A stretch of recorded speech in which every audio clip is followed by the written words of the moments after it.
Namasté. Bienvenue à Monday Moments.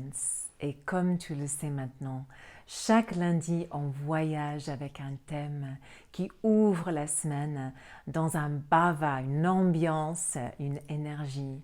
Et en ce moment, on travaille la notion de l'abondance et la créativité. Et je voyage à travers les chakras et ce lundi, on va déguster le chakra du feu et le Manipura chakra qui se trouve à peu près au niveau du nombril. Ce ventre, le Manipura chakra, est une vraie source de transformation, de création, mais aussi de destruction. C'est littéralement l'endroit dans le corps comme une jonction qui intègre tout ce qui se passe. Ça intègre les influences extérieures qui viennent à l'intérieur. Ça intègre aussi tout ce qui se passe plus bas, de qui on est, nos sentiments, nos émotions, et ça essaie de monter pour les transformer en bonne énergie, en bonne action. Et justement, tout ce qui se passe dans le ventre, cette notion de vortex ou de jonction ou de transformation, doit par la suite sortir en action. Je fais. Et le Manipura chakra, c'est vraiment ça. Et c'est en reliance avec l'élément du feu. Et le feu peut être vu comme toutes sortes d'énergies qui vont avec ce que je viens de dire. C'est-à-dire le feu, c'est la chaleur, c'est l'abondance, c'est la vie. C'est aussi un endroit de totale transformation et aussi de destruction. Mais des cendres, ça élève en fait des énormes projets de la vie aussi. Et le Manipura chakra, c'est vraiment là où on intègre tout ceci pour que ça puisse ressortir abondante et créatif. Donc je t'invite à prendre une position assise, à fermer les yeux et à descendre le mental vers le bas du corps. Et respire là quelques instants, vraiment déguste la sensation d'ancrage. Le Manipura chakra veut dire le royaume des bijoux. Mais un royaume de bijoux ne peut rayonner ou briller que si ses fondations sont stables. Tout comme un super château ou une belle maison, il faut des fondations. Il faut que la structure soit solide, authentique, ancrée dans le je suis, premier chakra racine, dans le je sens et je m'exprime dans le deuxième chakra, le chakra de l'eau. Tout ça doit être en place comme un énorme socle ou nid dans lequel le Manipura chakra s'assoit. Comme ça, tout ce qui vient dans le Manipura chakra peut être intégré, digéré et transformé correctement. C'est pas pour rien qu'on appelle le ventre le deuxième cerveau. C'est une vraie jonction d'émotions, de feeling, de transformation. Donc place tes mains sur le ventre. Sens un instant cette connexion entre tes mains et le ventre. Peut-être tu sens un peu de chaleur dans cette partie de ton corps. En fait, observe ce que tu sens. Est-ce que justement tu sens la chaleur? Est-ce que tu sens rien? Froid? Est-ce que c'est ballonné? Est-ce que c'est douloureux? Comment tu sens cet espace, ce royaume de bijoux? Et respire dedans quelques instants.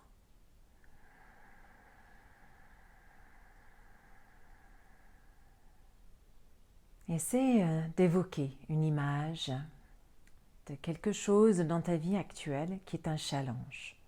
Choisis une. Ça peut être une personne, ça peut être un événement, une décision à prendre. Et place ça dans le centre de ton ventre, le noyau de ton Manipura chakra.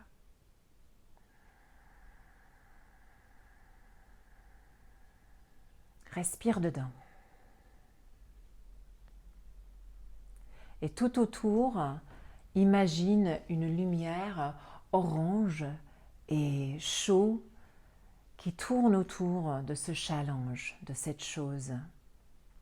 Ça chauffe, ça alimente, ça t'aide en fait à accueillir avec toutes tes forces, ta confiance, ton courage, mais aussi avec ta douceur, ta capacité d'adapter, de changer, de créer. Accueille.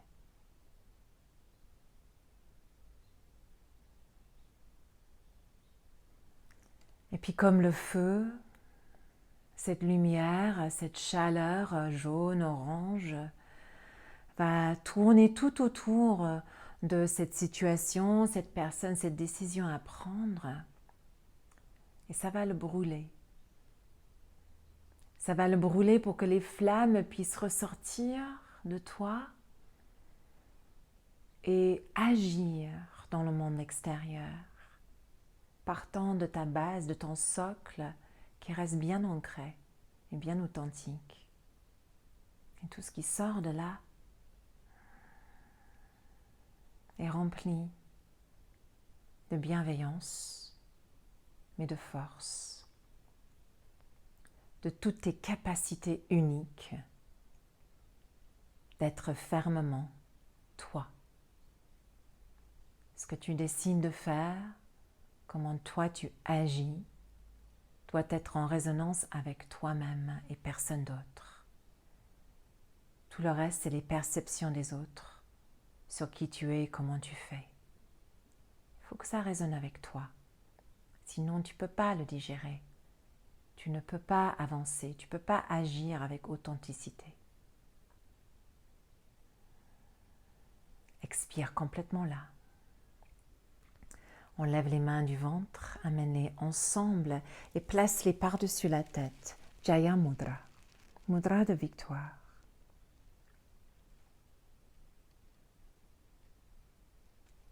Puis descends les mains vers le cœur pour que ton cœur puisse intégrer cette belle intention, cette belle vision de comment tu vas agir face à ce challenge. Puis monte vers le troisième œil entre les sourcils et ouvre les paumes de main pour que tes yeux, tes pensées, ton bindu puissent intégrer et comprendre ce que tu viens de vivre, ce que tu souhaites transformer. Ouvre et ferme les yeux dans cette belle chaleur et énergie et reviens en toute confiance vers toi-même. Namasté.